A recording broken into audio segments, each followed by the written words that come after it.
Hey,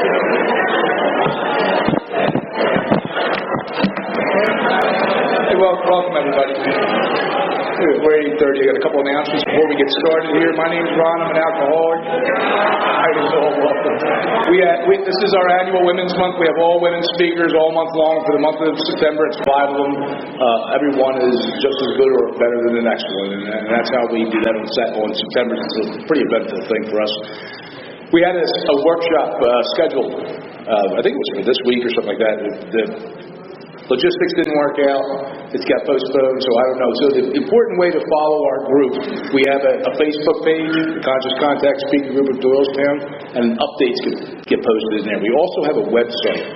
So you get to see speakers that are booked 9 months, a year and a half ahead, the workshops that are booked ahead. It's really simple to find. You go on Google, you Google Saturday Night AA, Doylestown 1 hour speaker meeting, and it'll come up and you'll see. Makes it very simple. The other announcement is that we have caution tape on that side of the church. Nobody absolutely for no reason is allowed on that side. The church doesn't want us on that side. It's a very simple request. The bathroom is at the back of the room, all the way to the left. And they ask that we do not smoke on church property. Okay, they have a $10 million facility. They give the key to a bunch of alcoholics like us. And all we got to do is not smoke on it, and maybe to let us stay here. It's a pretty good deal for a guy like me. I don't know about you guys, but I love this meeting. I love you guys, and I love AA. So it's important that we all work together and try to keep the bathrooms clean. And if you'd like to get involved with this group, we usually hear about 7:15 every Saturday night. And we set up, and there's a big setup, and there's also a big breakdown. So if you're looking for service, see us after the meeting. There's always a ton of work with this. It's a big meeting. And with that, I'm going to give you, Lily's going to come up here and enjoy the night. Thank you.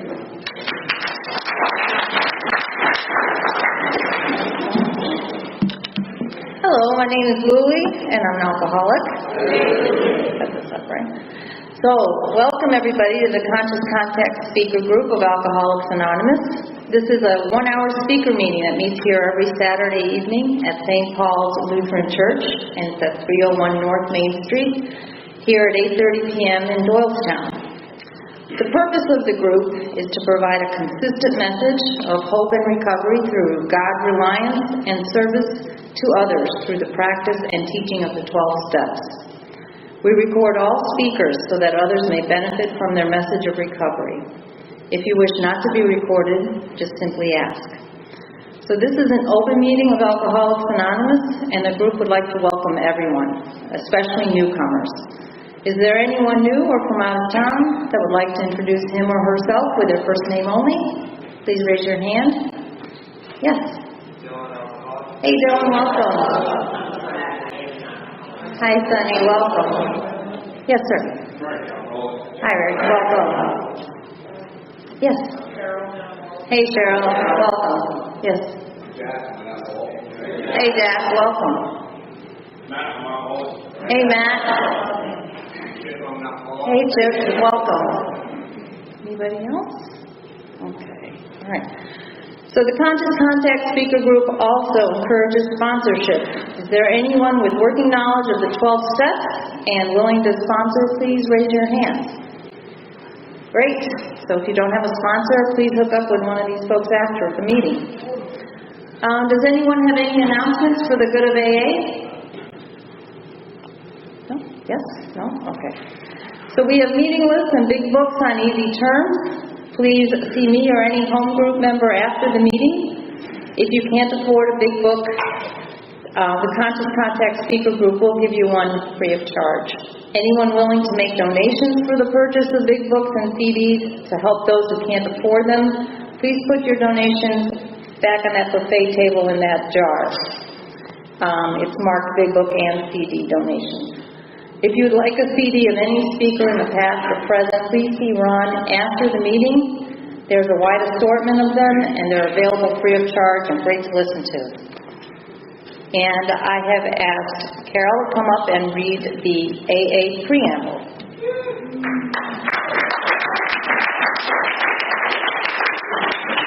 Hi everybody, my name is Carol, I'm an alcoholic. The AA Preamble. Alcoholics Anonymous is a fellowship of men and women who share their experience, strength, and hope with each other, that they may solve their common problem and help others to recover from alcoholism. The only requirement for membership is a desire to stop drinking. There are no dues or fees for AA membership. We are self-supporting through our own contributions. AA is not allied with any sect, denomination, politics, organization, or institution, does not wish to engage in any controversy, neither endorses nor opposes any causes. Our primary purpose is to stay sober and help other alcoholics to achieve sobriety. I have asked Jen to come up and read the AA 12 Steps of Recovery.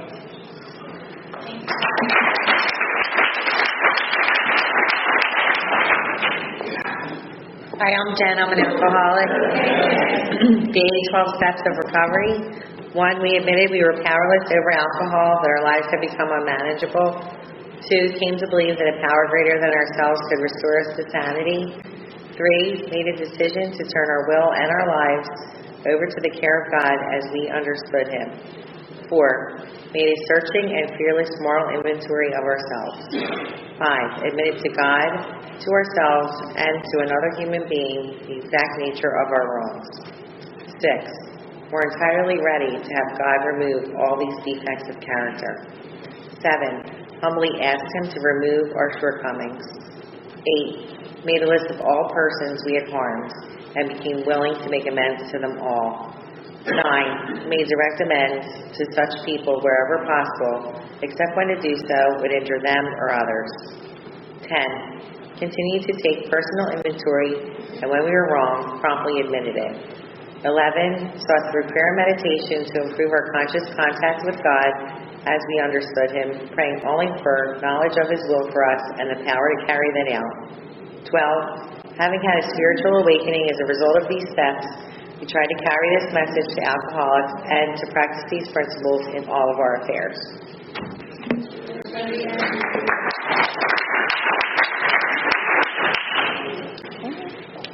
We do have a 7th tradition.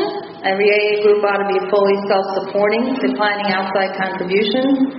And at this time, we'd like to pass the baskets. We do not have any dues or fees, but we do have expenses for the coffee, all of the food that you see here, big books and CDs, and rent, of course. As Ron mentioned before, there's absolutely no smoking on church property, please. And this would probably be a good time to silence all cell phones and try to limit movement during the meeting to avoid distractions. And now, it's our pleasure to introduce our speaker. She's a very good friend of the Conscious Contact Speaker Group, and she's on loan to us from the Greenwood Group of Brooklyn, New York. Please welcome Dawn C.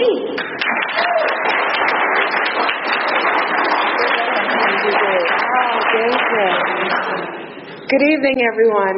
My name is Dawn Gallagher, and I am an alcoholic. And, First, I just want to give praise and thanks to the God of my understanding, by which I would not be standing here today if He didn't show me His grace and mercy, and I wouldn't have gotten to my God of my understanding without Alcoholics Anonymous. So I want to give a shout out for Alcoholics Anonymous. I want to give a shout out to great sponsorship. I want to give a shout out to this big book, The 12 Steps, The 12 Traditions, the concept. And I want to give a shout out to Ron Kay, because this is set up like some kind of presidential thing, you know? Like no pressure, you know? No pressure here. So yeah, my name's Dawn, and I'm from Brooklyn, New York, and yay! They used to say 1 out of every 7 people can trace their roots back to Brooklyn, and that's our claim to fame. You know, that and you swim with the fishes. But my home group is the Greenwood Group. It has 2 meetings a day. I have a sponsor. Her name is Karina C. I actually use her. I call her. We have a relationship, which is very important. She knows that she's my sponsor. I sponsor a lot of women through this big book, through these 12 steps, you know. And Yeah, for the most part, I'm happy, joyous, and free, but there are those moments, and that's why I'm so grateful that, I am recovered from a hopeless state of mind and body, that I don't need to drink today for any reason, but that was not always the case. My claim to fame is, my nickname back home used to be One Day Back Dawn. And I don't say that like, wow, I was one of those girls that they never thought would get it after I thought I had it. Because I was sober for 7 years before, a glass of champagne set me out. And then I suffered. I suffered in the rooms of Alcoholics Anonymous for 9 years. Not wanting to drink, but drinking anyway, not knowing what was wrong with me. And I am so grateful that there are people like Ron and people in this room that know the directions and know the program of recovery, which is in the book, and know the three sides of the triangle and what it takes to battle this very, very deadly, insidious, dangerous disease. Because if not, I don't think any of us would be here right now sitting in this room, So I'll give you a little bit of background. I came from a really great family. I am Irish, Spanish, and Sicilian. This is a recipe for trouble. You mix that with alcohol, and it's double trouble. And it's just the way it was, I grew up in a brownstone, and I don't know, there's not a lot of people that live like this anymore. I actually lived in a brownstone with my entire family. I mean, I had my grandma and grandpa on the first floor, my aunt and uncle, my cousins on the second floor, my mom, dad, I'm one of four, I'm the second, 2 boys, 2 girls, we had dogs. Brooklyn was that kind of place where everybody knew your business. Even if you didn't want them to know your business, they did. But it was a very family-oriented kind of place. Y'all went to Catholic school, because I did, and I did for 12 years. Can't you tell? It's like, that was the lifestyle of Brooklyn, back in the 70s and 80s. And, but I can say that as far and long before I ever picked up a drink, and it's only looking back that I can say this, I was not comfortable in my own skin. I did not want to be from Brooklyn. I didn't like how I felt, and I definitely did not want a Brooklyn accent. And, that was my experience. I always wanted to be someplace else, doing something else with someone else. My whole life, Great family, though. Lots of love. A little alcoholism mixed in there, too, I am Irish. It's in there. And, from a very young age, I learned, that drinking wasn't the way to go. And, I really didn't start drinking until I was about 14 or 15. I was in high school. I went to an all-girl Catholic high school.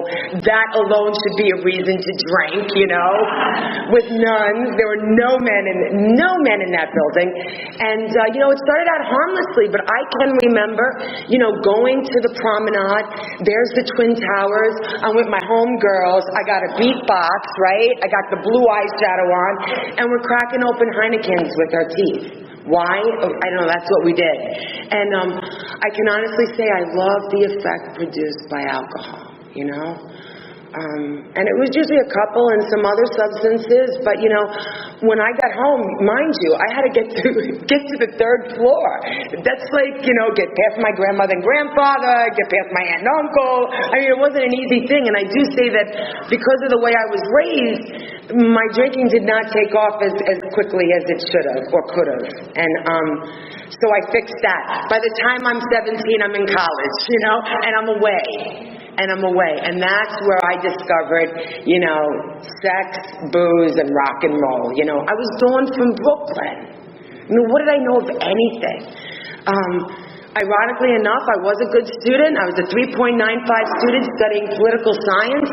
I wanted to get into politics. And, I don't know if any of you are in the room that can remember the drinking age changing. So I'm 18 and you're allowed to drink and you're in New York and So they moved the drinking age to 19. I lose my privileges for 6 months, and I'm out in Long Island in school, and I lost my privileges for 6 months. Then I turned 19, and I was drinking again, and then they moved it to 21 with no grandfather clause. And it was like, I got so fed up, I went down to D.C. to go to college. And so for the next 2 years in college, I majored in drinking, because the drinking age down there was 18, and it was legal. And I was far enough away from my family, and I was doing what I wanted to do. I have no regrets about the way I drank, and a lot of crazy things happened. But I didn't know that I was suffering, from this restless, irritable, discontent, and miserable feeling that only alcohol would conquer. I didn't know this. And I'm going to speed it up. So over the next 6 years, I bartended. I was in college for 10 years. I never learned to drive a car. I picked up some very unattractive and very not good men along the way. I could pick them. Did go to class, blackouts, lots of blackouts, it was an everyday occurrence. I had to move back to New York. I bartended, and I'm the kind of chick that had a loaded gun behind her bar, 2 bats, and I would use them. By this time, I'm drinking a bottle of scotch a day, and it was very hard to keep a bartending job. It was just hard. You can't be in a blackout and passed out and bartend. It just doesn't go together. And so I moved home. I had my own place. But where does a girl who can't finish college, who's in debt, who doesn't know how to drive a car, who can't even provide for herself, where do we go? And I went home. I went home to my mom's house. And she opened up her door. That's what moms do. Moms let us back. But what I did to my mom, and I'm so great to have a good relationship with her. Within 2 months, she's like, Dawn Marie, and that's what you get called. You know what, Dawn Marie? You either stop your drinking or you get the hell out of my house. And she was serious, because she had asked my father to leave about 8 or 9 years prior to that. She knew what drinking was about, and so I got scared, fear. Fear is a great motivator to change. I'm like, I'll go to rehab, Mom. I'll go to rehab. And I did. And I went there for 32 days. And I learned a lot of great things in rehab. First of all, it was probably the first time I was clean or off of any kind of substance, maybe in about 12 years, so I felt a little bit better. They told me that I should go to Alcoholics Anonymous. And I said, okay, I'll do that when I get out. And I did. And I got back to Brooklyn. And, that's what I did. I went to AA. I went to AA every day. I didn't drink, and I went to AA. I put the plug in the jug. I didn't drink, and I went to AA. I went to AA every day, and I didn't drink, And I think that because I was 26 years old, I was able to do that. That and fear, because I was still living home with my mom. And after I didn't drink for a while, I started to think, my God, I've been missing the last 12 years of my life. Let me graduate college. Let me learn to drive. Let me get out of debt. I call it the lock-on target syndrome, because that's what I did for the next 7 years. I locked on targets. And I would climb over your head to get to that target. What kind of targets? Well, I learned to drive. I want a car. I took my sister's car. She wanted it back. I said, no. That's lock on target. Now, was I selfish and self-centered? Probably. Did I care? No, not really. And that's the thing. I found out, looking back now, I probably caused more damage in the 7 years I did not drink than when I was actually inebriated and passed out. Because you can't cause much trouble when you pass out on the floor, It's the kind of drinker I am. And so over the next 7 years, it was just, what do I want? I want. And I was going to the meetings, and I was 13 stepping over here, and I was like, I was alive. And I decided, what, let me get a job. I'm going to get into the hotel industry. Lock on target. You know what I'm saying? And I would get it. It's like, I wasn't waking up sick anymore. I wasn't vomiting into garbage cans. My bartender didn't have to carry me, get a bouncer to carry me home. I was awake. And what I found out is that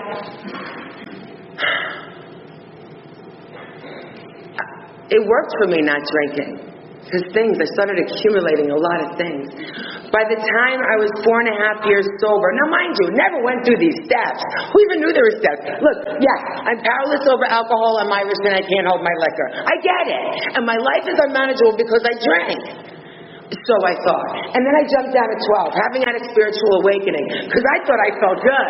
I had no idea that I was a human doing. And then I was collecting things. I talk about it. One of the girls, thank you, Barry, for coming with me today. I collect things when I'm in dry time. What does that mean? I need your validation. So what do I have? I have this china closet inside, and I collect things. I collect men, jobs, titles, promotions, money, your husband, your wallet, whatever I want. This is what I thought sobriety was, and then I would have to work harder. Why? Because I cannot outrun that insanity of the mind. But see, no one's explained anything to me, so I don't even know that I have it. So picture this. I moved to Puerto Rico. God is good, right? I get the condo. I marry a Belgium tennis professional, right? Why? Because it looks good on my resume and in my china closet, right? Because I need these outside little bursts of energy to keep me sane and sober. So I thought, right? So we're at a wedding, and here it is. And they talk about it in the big book. Not a cloud in the sky. I'm in Puerto Rico, right? We're at a wedding. And they're passing around the champagne. And by this time, I'm 2 months shy of 7 years. I'm kind of going to AA down there. I haven't been through the process. I didn't have a spiritual awakening. I was a ticking time bomb, and I didn't know it. And even to this day, I'm the last person to know that there's something wrong with me. Isn't that funny? We're like the last person to know until it's too late. So I'm there, and they're passing around, very festive day, right? And I said, no, I can't have it. He goes, you must have the champagne. I said, I can't, it's alcohol. He goes, this is not alcohol, this is champagne, right? In French accent, it sounds a hell of a lot harmless, right? Doesn't even sound like it'll be an issue, because I'm a scotch drinker, delusion of the mind. 1 glass of champagne. Then a bottle, 2 bottles, mix cocktails, mix in other substances, 36-hour run. What does my delusional mind say? I can come back tomorrow. And I would come back tomorrow for the next 9 years. And I still don't know what's wrong with me. So I get bored, all of a sudden Puerto Rico gets very dark, very dark and gray. I'm driving drunk now. I'm not showing up to work. I have the flu. I'm in Puerto Rico. I have the flu. I'm calling out 2 and 3 times sick a month. And so what do? I'll fix things. See, that's what I do. I'm a fixer. I don't let God fix anything. I haven't even had an experience with God, God's out there. And so I divorced the Belgium guy, hook up with the Dutch guy, and next thing I know, it's Woon in Amsterdam. So I moved to Amsterdam because I'm about the adventure, right? I need that high. Now maybe I'll get sober because I got the guy, right? Yes, I'm a bartender. I mix things, I think I can figure things out. So I go to Amsterdam. That didn't go well, I found out it is scientifically impossible to ride a bike drunk. You think you can, you cannot. Because I couldn't, Did the Heineken factory, what's the problem? He's the problem. The Dutch people are the problem. This is the problem. And I was going to AA. They have English-speaking AA meetings there. And I heard people talk about the steps, the God. Maybe my head was too loud. Maybe I didn't understand stuff. I don't know. But I did reach a place of, I got to get home. I got to get back to Brooklyn. Because if I get back to Brooklyn, I sit in the same seat, in the same meeting, I get the same sponsor, I'm going to be struck sober again. Because I'm not having fun. No one wants to be around me. I drink to blackout. And then it takes me 2 and 3 days to recover. Nobody wants to be with me. And I don't want to do it, and I don't know how to stop. So I come back to New York, 2002. You think I would just, And I did that. And I'd count I get 10 months, I go out. I get 6 months, I go out. I get 7 months, I go out. I make 90 meetings in 90 days, and I go out drinking right after I got my 90-day coin. And as this is happening, the people in the rooms are like, stay away from Dawn, she's drunk. I'm in an AA meeting. Isn't that what I'm supposed to be doing? I'm trying. I'm white-knuckling it. Thank God I don't do this anymore, you know? And so there's this girl I sponsored back in the 90s. Of course, I never went through the steps, so I should be able to sponsor. Crazy from Brooklyn, but her name was Elda, and she hadn't had a drink for 12 years. And she did a lot of things. She was a single mom. She raised 2 kids on her own. She finished college. She went on to be a school teacher. I'm friends with her to this day, you know. We just saw each other a couple of days ago. She celebrated 22 years of sobriety. And 11 years ago, I saw her, because I didn't stop coming to the meetings. Yeah, you guys are calling me one day back at dawn, but I'm going to get this if it kills me, and it's going to kill me. And I walk into the meeting. Now, here's the thing about Elda. She was miserable. I mean, you can't even put a word to it. You say, hey, Elda, how's it going? You'd hear, really that bad? Or she would just be like, she wouldn't say anything. And one day I walk into the meeting, and I'll never forget it. She looked different. She looked so different and so put together and so different. There's no other word that I could describe it. And I had known her for 12 years. I had sponsored her, or, you know, not sponsored her, back in the 90s. And I said, you know, what are you doing? You know, you look fabulous. Did you get a new boyfriend? No. You got a job promotion, right? Outside stuff is going to fix an inner condition. And then I said to her, you hit the lotto. And she goes, no. And then she said the damnedest thing, that someone from Staten Island had taken her through the 12 steps, and she found God. And I'm thinking, holy crap! And I back up. Because I don't understand anything. But it planted a seed. And over the next 6 months, her look didn't change. She looked peaceful and calm and joyful. You know, and I loved her. And she invited me to her birthday party. January 11th. Oh, by the way, my sobriety date is January 14, 2007. And on January 13, 2007, she invited me to her birthday party. And I did it. I was going, you know. I'm bored, right? I'm not drinking. I'm white-knuckling it. I probably had a couple of weeks at this time, you know. And I got dressed, and I do it, you know. I know I'm an alcoholic. I got to get the biggest and best gift, right? So that you like me. And I'm dressed up, and I'm on my way to the art train. And suddenly the tractor beam at O'Keefe's pulls me in sideways, and I'm ordering a drink. The insanity of ordering a drink. And for me, it's never a drink. And I don't remember getting home that night. And by this time, my doormen were quite accustomed to carrying my drunk, lifeless body up to my apartment and lying me down on my sofa. You know? And I was, you know, still a hotel manager, you know, by a thread. I kept a lot of secrets. My family had no idea that I was this sick. And the next morning I wake up and I'm covered in blood. And I don't understand. And I thought I had gotten stabbed because I have a little bit of a fresh mouth, you know, back then. And I go to the mirror and I see it's caked on dry blood. And now I'm vomiting blood. I'm about 20 pounds thinner than I am now. My eyes are dark, you know. My face is just sunken in. It's not pretty. It's just not pretty. And now I'm covered in blood. And I do what I always do. I clean the mess up, right? I can't let anyone know that I'm living this way. You know, there's got to be a solution. And so I'll just clean it up and pretend, I'll just say I have one day back. That's what I'll do. Because that works, you know? until it doesn't anymore. And I'm so tired. I'm tired.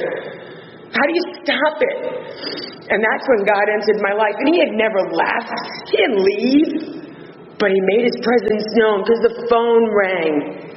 And when I'm in that condition, I let it go to voicemail. I'm not picking up a phone. I can't talk to anybody. What am I going to say? But I pick it up and it's Zelda.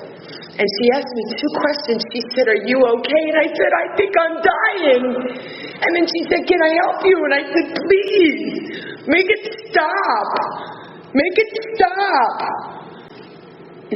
And she didn't waste any time, detoxing yourself, not a good thing. I don't recommend it. Alcohol, it can kill you, And that's what I did. I detoxed in my house. I was so sick, drinking a bottle of scotch.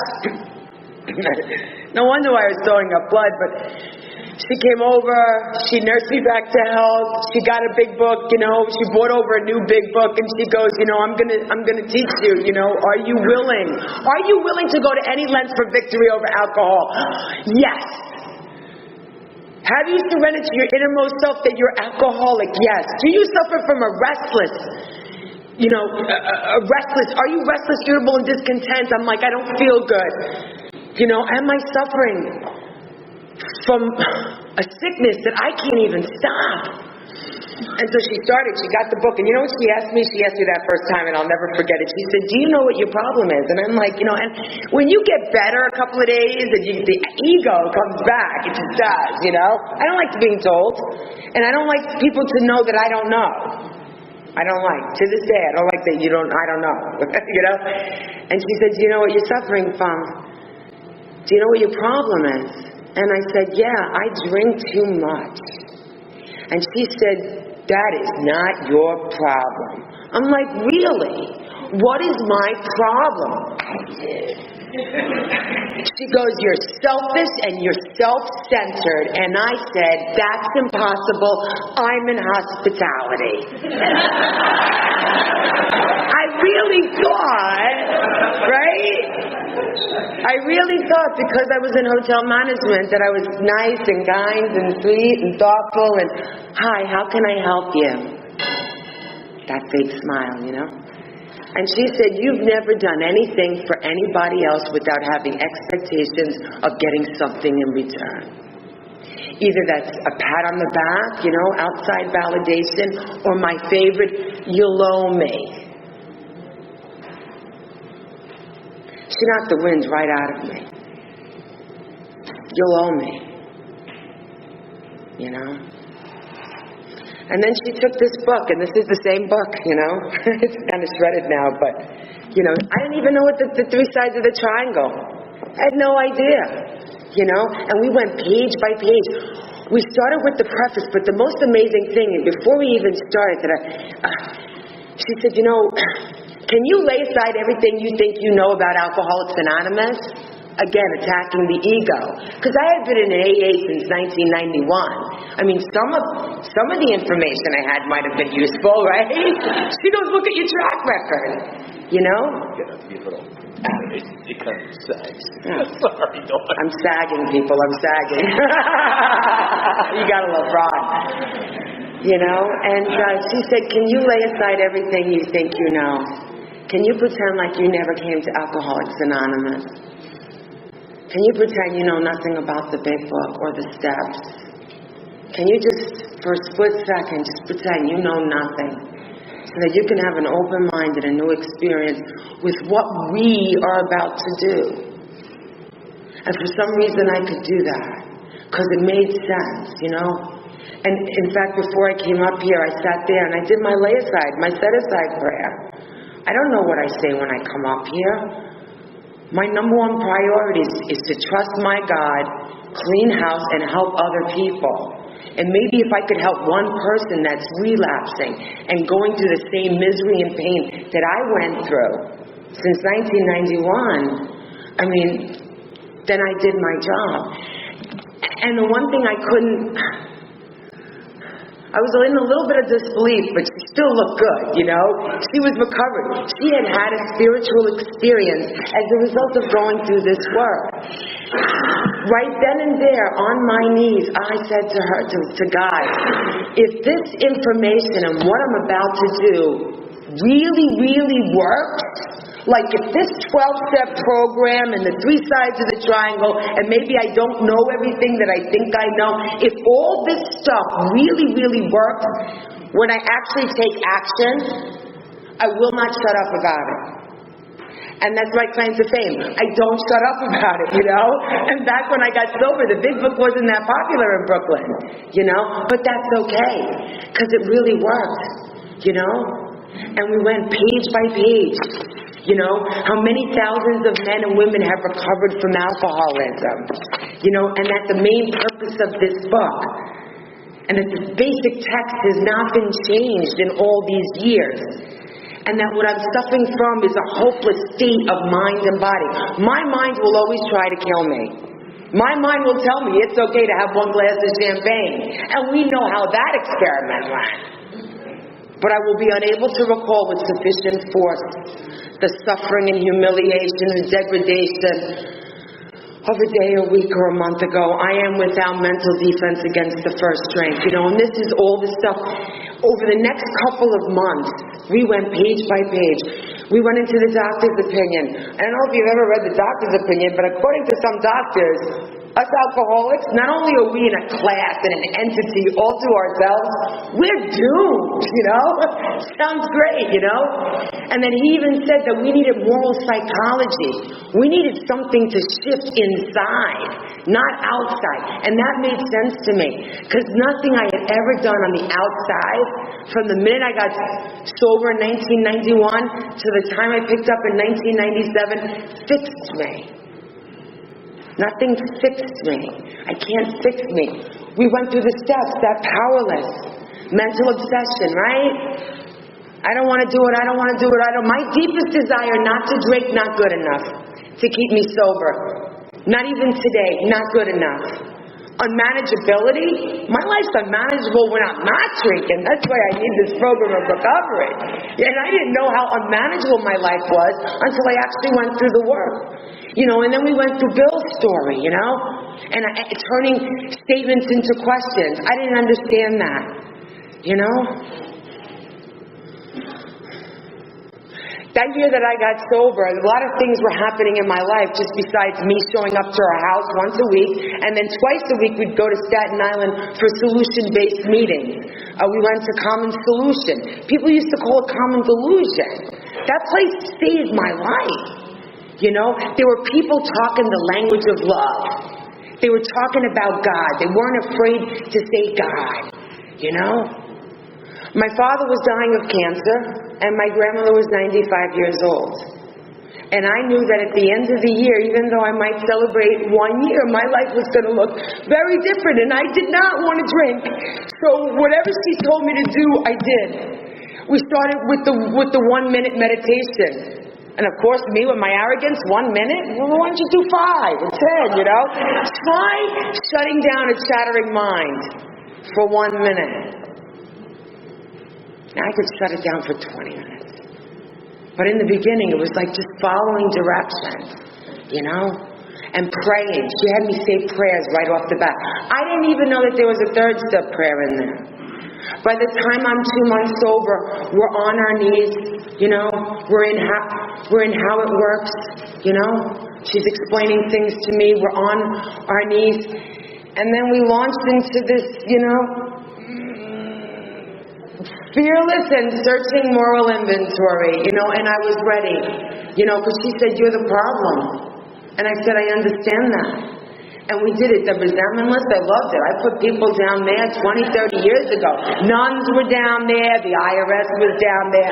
Ex-boyfriends, the Dutch guy, the Belgian guy. And then they were on the sex conduct inventory too. You know, fear of being alone. I had to do those inventories. Harms.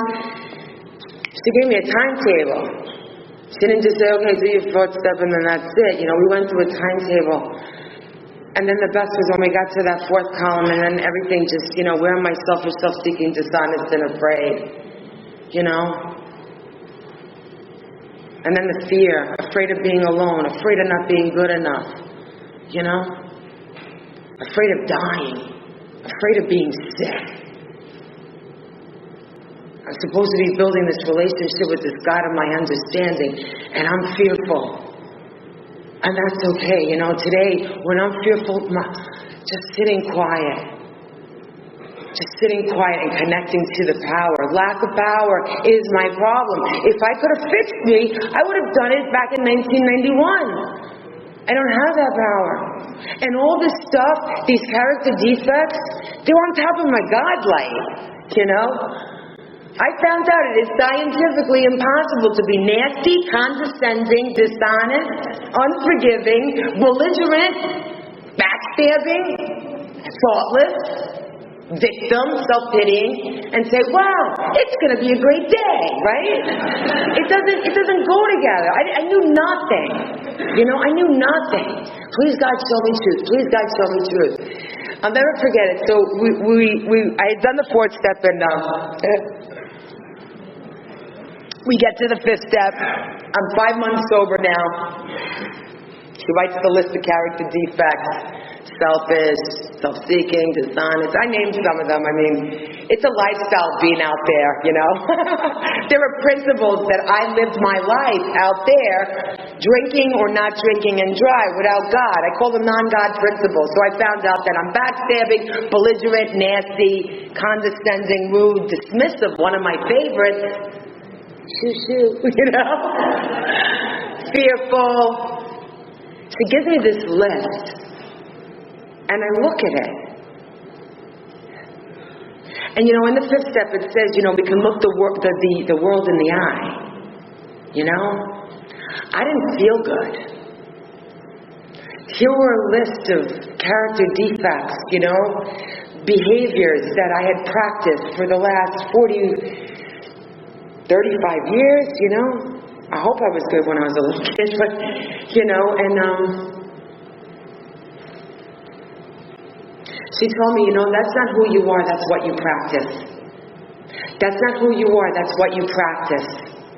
And the great thing about Alcoholics Anonymous and God and working with a sponsor and the fellowship, you can practice something different. You can learn to be kind and patient and loving and tolerant and forgiving. Doesn't that just make your hair stand up, you know? I was like, ew, how distasteful, you know? Could you imagine? And I realized that I could not keep the job that I had and started to, with God's power and grace, to practice the opposite and do the 6 and 7, you know? My Creator, I'm now willing that you should have all of me, good and bad. I knew I could not work 12 and 13 hours a day and then skip around town and be kind and patient and loving and forgiving. It just didn't. So I walked in and I quit my job. I quit a 20-year career, you know, because it says, am I willing to go to any length? And I knew damn well that if I didn't finish up these steps, make amends to these people, get in contact with the God, daily reprieve, get in contact with the God of my understanding, I wasn't going to survive the blows that were coming ahead. And they were coming. You know, and that's the amazing thing about life. It's not if life's going to deal us something that's going to knock us to our knees. It's just a matter of when, you know. And I was a little afraid, you know, but I started to see the change in my behaviors and my attitudes, you know. And then I started doing my amends. And it was quickly, by the time I'm 7 months, I'm almost done with all my amends. But meanwhile, I'm actually practicing a different lifestyle. I'm picking up my dad, I'm taking him to the beach, we're laughing, we're talking. I'm living in the moment. I'm not wasting any time. I'm trying not to be selfish and self-centered and self-absorbed. But I'm scared, and I need God, and I need you people. You know, I had a bunch, 4 or 5 people in the fellowship that surrounded me. Paulie D, Karina, Elda. I needed these people. I was so afraid, you know. But I didn't want to drink, and I didn't want to be drunk at my father's funeral. I did not. And I kept going. I'm making the amends. And some people were like, well, some guys tell me, don't you ever contact me again, you know. There were a couple of those. But for the most part, most of my amends were like, we're glad you're okay. We knew you were sick. Like I said, I'm always the last person to know that there's something wrong with me. But people knew that I worked for, that I was sick. and that I wasn't doing well. 10, 11, and 12. Love 10, 11, and 12. Live in 10, 11, and 12, you know? It says we've entered the world of the Spirit. Continue to watch for selfishness, dishonesty, resentment, and fear. And when these crop up, we go to God at once. That's what I do. And then we discuss it with someone promptly. In the beginning, it was like 10 phone calls a day. Hello, I'm being nasty, and I know I'm being nasty. Hi, I'm being selfish and self-centered. Hi, I'm in fear. I don't know what to do. And I follow directions, you know. Pause when agitated. That's a good one, right? And I get to practice it today. Pause when agitated, right? I don't react like I used to. You know, I used to react.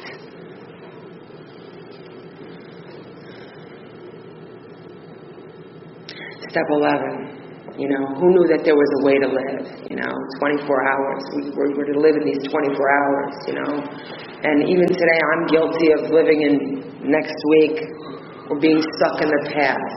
And then what happens is my mind starts chattering, you know, and I start getting uncomfortable, you know, or I start practicing behaviors that are non-God principles.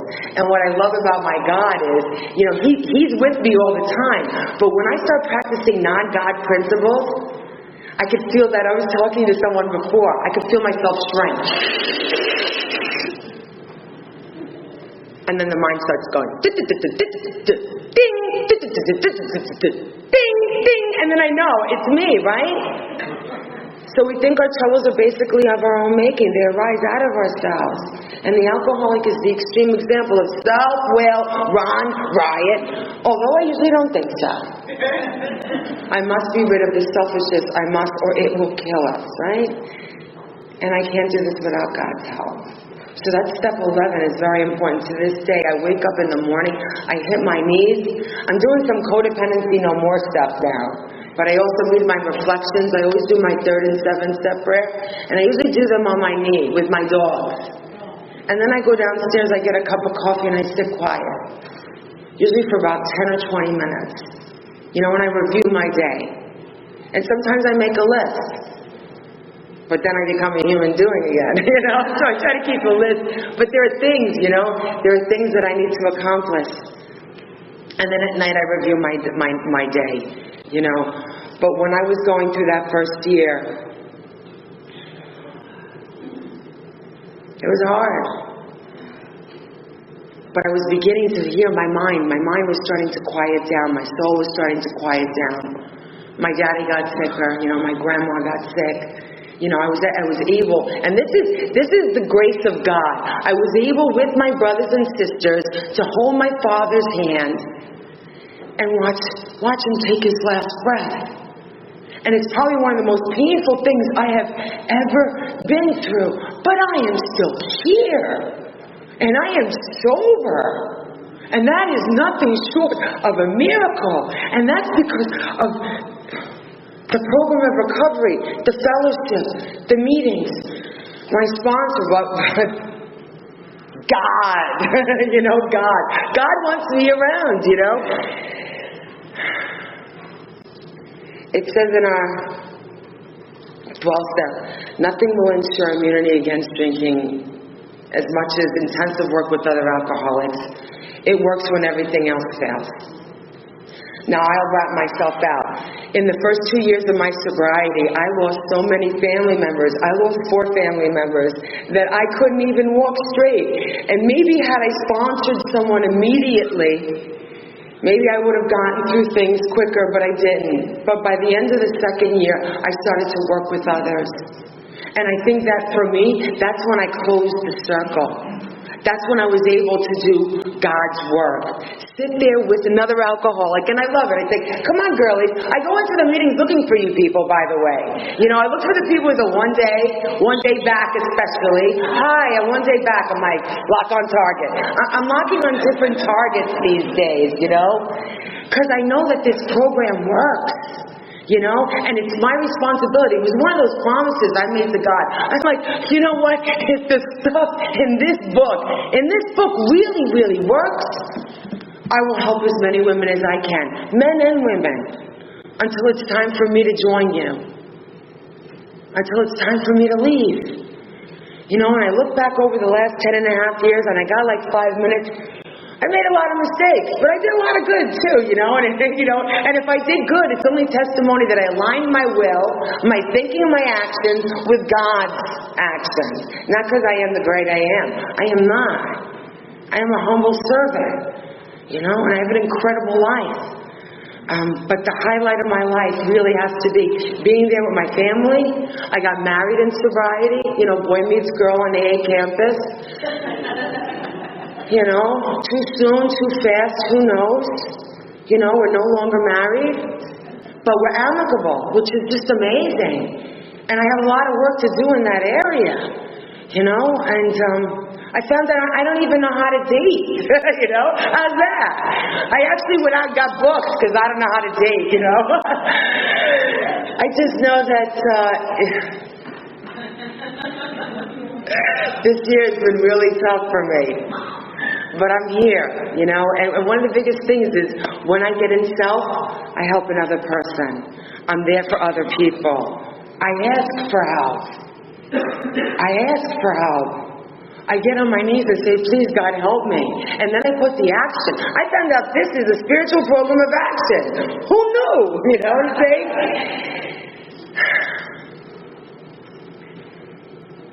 What a different way to live. I'm so grateful for the people who brought this message to me. I'm so grateful to the God of my understanding that I was actually willing to do this. You know, it says it in the big book, alcohol beats us into a state of reasonableness. Untreated alcoholism also does that. You know, page 52. I try to live, you know, if I got those things, I'm doing another inventory with my sponsor because it's important. I'm finding out there's new levels, there's new roots to be ripped out. I don't ever want to be that girl that walked into these rooms 10 and a half years ago so broken and so lost and so hopeless. And I found out that I don't need to be. I found you people. I found God. You know, I have a program of recovery. I have people that love me and people that I love. So in closing, I just want to let anyone know if you need help, I'm here. If you don't think this can be done, you're wrong. I want to thank Ron for asking me to speak. You know, trust God, clean house, help others. Amen.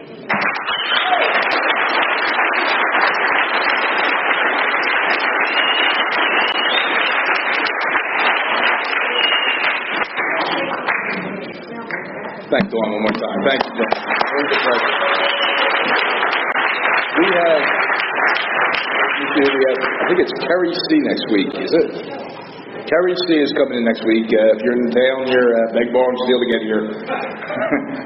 Our speakers come a long way at their own expense and time, and it's customary to form a line and thank them because they do give of themselves. They need to know that, how important their message is, and sometimes just that taking a second out of their day, because there's probably, 4 hours of traveling time, you're staying overnight, the cost of a hotel, there's a lot of expense and time. There's a lot of service that goes into AA, and a lot of times it's more in what you see in their feet than the message that they're carrying.